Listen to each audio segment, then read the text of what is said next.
समाचार के साथ। और इस वक्त अगर देखा जाए तो गरमाई हुई जो खबर है वो ये है कि 370 हटने के बाद अगर देखा जाए केंद्र सरकार जो है वो अलगाववाद और आतंकवाद को लेकर कड़ी से कड़ी सख्ती जो है वो कर रही है।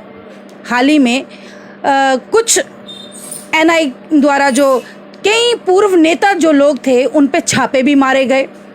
उन कई जो पूर्व नेता लोग जो हैं वो सलाखों के पीछे भी रहे और अभी तक कई नेता लोग जो हैं वो अभी भी सलाखों के पीछे ही हैं।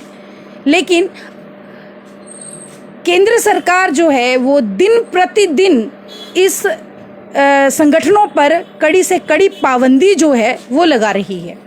हाल ही में अभी जो खबरें निकल के आ रही हैं सामने वो ये है कि हुर्रियत के दोनों गुटों पर पाबंदी जो है वो लगाई जा रही है।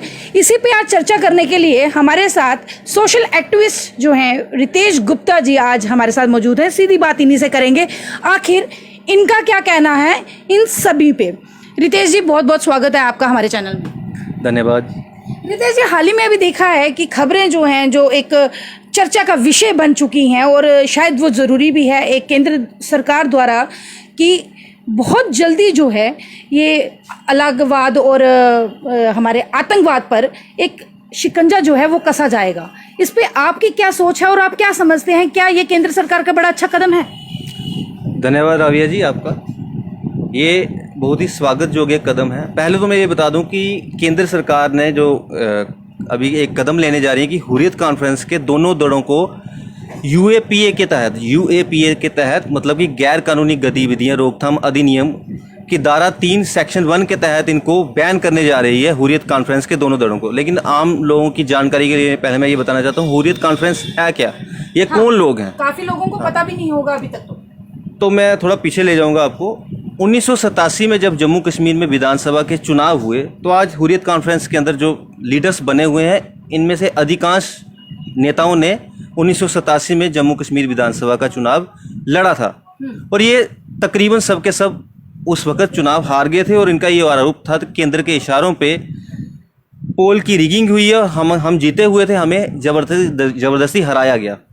उसके बाद इनमें से बहुत से लीडरों ने इनके बंदूकें उठा ली और इन्होंने कश्मीर में आतंकवाद शुरू कर दिया जो कि 90 के दशक में 1990 के दौरान अपनी पीक पे चला गया। तो इनमें से कुछ ने बंदूकें छोड़ी और 1993 में हुर्रियत कॉन्फ्रेंस को जन्म दिया। तो मैं बता दूं हुर्रियत कॉन्फ्रेंस के अंदर 26 ऑर्गेनाइजेशंस थी। कुछ पाकिस्तान सपोर्टेड बैन ऑर्गेनाइजेशंस भी हैं जैसे कि लश्कर तोयबा, दुख्तरान मिलत, हिजबुल मुजाहिदीन, जमाते इस्लामी। तो ये 4-5 ये भी थे जो पाकिस्तान सपोर्टेड बैंड ऑर्गेनाइजेशंस हैं जो हुर्रियत कॉन्फ्रेंस में शामिल हुई 1993 में। आगे चल के इनके आपस में मतभेद बढ़ गए। 2005 में हुर्रियत कॉन्फ्रेंस जो है वो 2 दड़ों में बंट गई। एक नरमपंथी दड़ा था और एक कट्टरपंथी। जो नरमपंथी दड़ा था वो उसको हेड कर रहे हैं मीरवाइज उमर फारूक और जो कट्टरपंथी दड़ा है उसको हेड कर रहे हैं सैयद अली शाह गिलानी।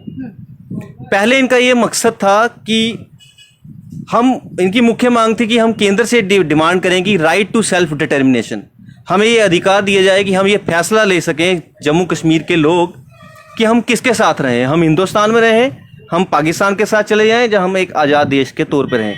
इनका एजेंडा ये था और इसी एजेंडे के आधार पर हुर्रियत कॉन्फ्रेंस का जन्म हुआ था। लेकिन आगे जाके ये दिशा भटक गए। आज हुर्रियत कॉन्फ्रेंस का जो मुख्य एजेंडा है वो पैसा एकत्र करके पाकिस्तान के थ्रू हवाला के जरिए ये पैसा एकत्र करते हैं और इनके खुद के बच्चे, आपको राविया जी बता दूं, इनके खुद के बच्चे विदेशों में पढ़ते हैं, फॉरेन में पढ़ते हैं। लेकिन ये जो इलीगल तरीकों के साथ ये पैसा जमा करते हैं जैसे कि हवाला के ज़रिए, तो उस पैसे का इस्तेमाल ये देश विरोधी गतिविधियों में करते हैं। छोटे छोटे मासूम बच्चों के हाथों में पत्थर पकड़ा देते हैं, उनको पैसों का लालच देते हैं और हमारे आर्मी वालों के ऊपर पथराव कराते हैं। स्कूलों में आगजनी करवाते हैं। कश्मीर में आपने देखा पिछले दिनों में बहुत स्कूलों में आगजनी हुई। सार्वजनिक संपत्तियां जो सरकारी संपत्ति हैं उनमें आगजनी करवाते हैं। देश में आतंकवादी गतिविधियों को ये बढ़ावा देते हैं। और इसी कड़ी के तहत 2017 में इनकी जो सेकंड लाइन लीडरशिप थी, उनको केंद्र ने उठा के जेलों में डाल दिया। रितेश जी, माफ करिएगा बीच में टोक रही हूँ, लेकिन आपको क्या लगता है कि इनके पीछे जो देखा जाए तो हमारे पूर्व नेता लोग जो इनको बढ़ावा देते हैं, क्या वही लोग इन लोगों को, इन बच्चों का माइंड जो है वो मैनिपुलेट करते हैं ये लोग? जी हाँ, 2016 में पीडीपी के एक युवा नेता हैं, मुझे अभी नाम याद नहीं आ रहा, उन्होंने सैयद अली शाह गिलानी जो है उनके दामाद को, अल्ताफ़ अहमद शाह सैयद अली शाह गिलानी के दामाद हैं, उनको 5 करोड़ रुपए दिए आतंकवादी गतिविधियों को बढ़ावा देने के लिए, उधर पैसा भेजने के लिए। तो मैं आपको बता दूं 2017 से सैयद अली शाह गिलानी का दामाद भी जेल में है, अल्ताफ़ अहमद शाह।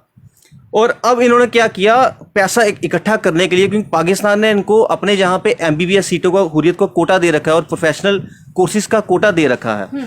तो हिंदुस्तान में अगर आपने एमबीबीएस सीट प्राइवेट लेनी है तो 1 करोड़ से 2 करोड़ दाम है, लेकिन हुर्रियत को जो कोटा दिया हुआ है 10 से 12 लाख रुपए, मात्र 10 से 12 लाख रुपए में कश्मीरी युवक को, आप कश्मीरी परिवार से 10 से 12 लाख रुपए दो, एमबीबीएस की सीट पाकिस्तान में मिल जाएगी और प्रोफेशनल कोर्सेज की सीट भी मिल जाएगी। और उसके बदले में पाकिस्तान हुर्रियत वालों से पैसे नहीं लेता, कहता है अपने पास रखो और देश में आतंकवादी गतिविधियों को बढ़ावा देने के लिए आप उस पैसे का इस्तेमाल करो। तो बहुत सारी केंद्र को इंटेलिजेंस इनपुट्स आ रही थी, सीआईडी रिपोर्टें आ रही थी, और ये जब पुख्ता जब केंद्र के पास सबूत आ गए हैं तो यूएपीए के तहत आतंकवाद गतिविधियों की रोकथाम अधिनियम एक सेक्शन 3 क्लास 1 के तहत अब इन दोनों गुटों के ऊपर बैन की तैयारी की जा रही है। और जैसे ही बैन लगेगा आप देखेंगे इनकी फर्स्ट लाइन लीडरशिप भी बहुत जल्दी राविया जी आपको जेल की सलाखों के पीछे दिखने वाली है।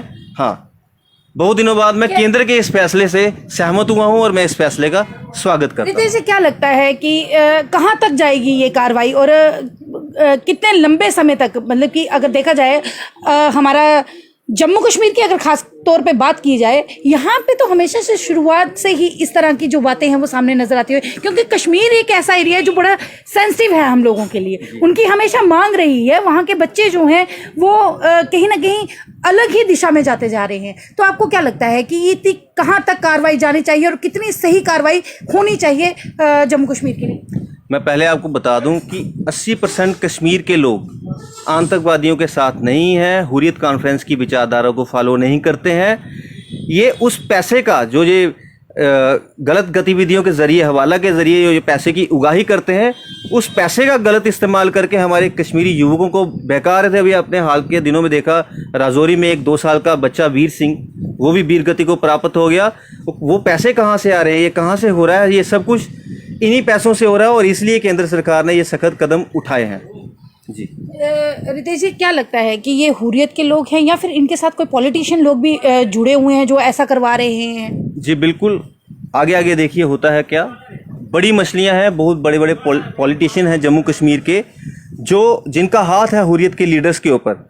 एक बार यूएपीए के तहत इनको बुक खोलने दो, जब ये जेल के सलाखों के पीछे जाएंगे तो बड़ी बड़ी मछलियों के नाम भी सामने आएंगे, बड़े बड़े पॉलिटिशियंस भी आपको जेल की सलाखों के पीछे दिखेंगे। जनता कितनी खुश हो सकती है इस फैसले से केंद्र की? अगर मेरे जैसे पॉलिटिशियन केंद्र के इस फैसले से खुश हो रहे हैं, क्योंकि मैं पॉलिटिशियन नहीं, सोशल एक्टिविस्ट हूँ, तो अगर मैं खुश हो रहा हूँ क्योंकि केंद्र के ज़्यादातर फैसलों से मैं सहमत नहीं होता हूँ, लेकिन इस फैसलों से अगर मेरे जैसे एक्टिविस्ट खुश हो रहे हैं तो देश बहुत खुश है।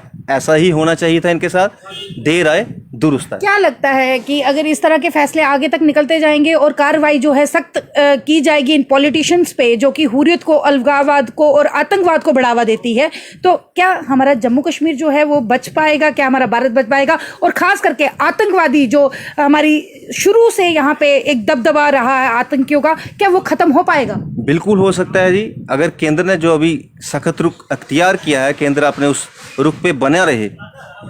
पॉलिटिकल पार्टीज जो कश्मीर की हैं, जैसे कि महबूबा मुफ्ती जी हैं पीडीपी वाली, इनके प्रेशर में अगर केंद्र ना आए, अपने इस रुख पे बना रहे, तो बहुत जल्दी आपको कश्मीर में एक बहुत बड़ा चेंज दिखेगा। कश्मीर में खुशहाली लौट सकती है, बस केंद्र इसी तरह से कार्रवाइयों पे कार्रवाइयाँ करता रहे। रितेश जी, आखिरी सवाल हमारा कि अगर केंद्र सरकार की नज़र है इस पे, और या फिर हम जैसे कि देखते आए हैं कि आतंकवादियों को, संगठनों को यहाँ पे अगर देखा जा रहा है, तो कौन लोग इनको बढ़ावा दे रहे हैं और क्यों इनको बढ़ावा दे रहे हैं? ऐसा क्यों हो रहा है?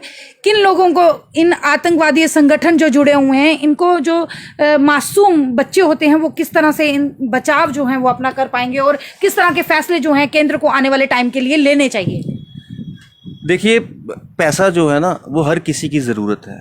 ये क्या करते हैं जो गलत गतिविधियों से, इलीगल गतिविधियों से जो पैसे की उगाही करते हैं, कश्मीर के गरीब परिवारों को टारगेट करते हैं, उनके बच्चों का माइंड वॉश करते हैं, पैसों का लालच देते हैं और उनको इलीगल गतिविधियों में धकेलते हैं। अपने बच्चों को विदेशों में पढ़ने में डाला हुआ है।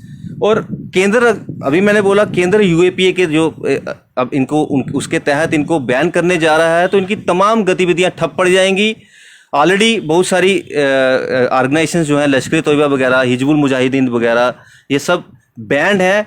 और मैं बड़ा खुश हूँ कि ये जो हुर्रियत कॉन्फ्रेंस भी आतंकवादी गुट ही है, लेकिन ये शराफत का मुखौटा इन्होंने पहन रखा था, ओढ़ रखा था। अब क्योंकि इनके ऊपर कार्रवाई होने जा रही है, तो बहुत जल्दी 6 महीने 1 साल के अंदर आपको आतंकवाद भी जम्मू कश्मीर से दूर होता हुआ दिखाई दे सकता है। बहुत बहुत धन्यवाद रितेश जी आपका।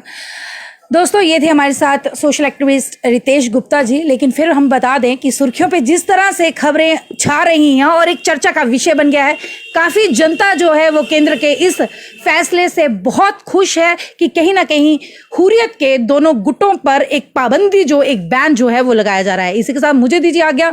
मैं राबिया खजूरिया, दैनिक सवेरा समाचार के लिए अभी के लिए बस इतना ही। धन्यवाद।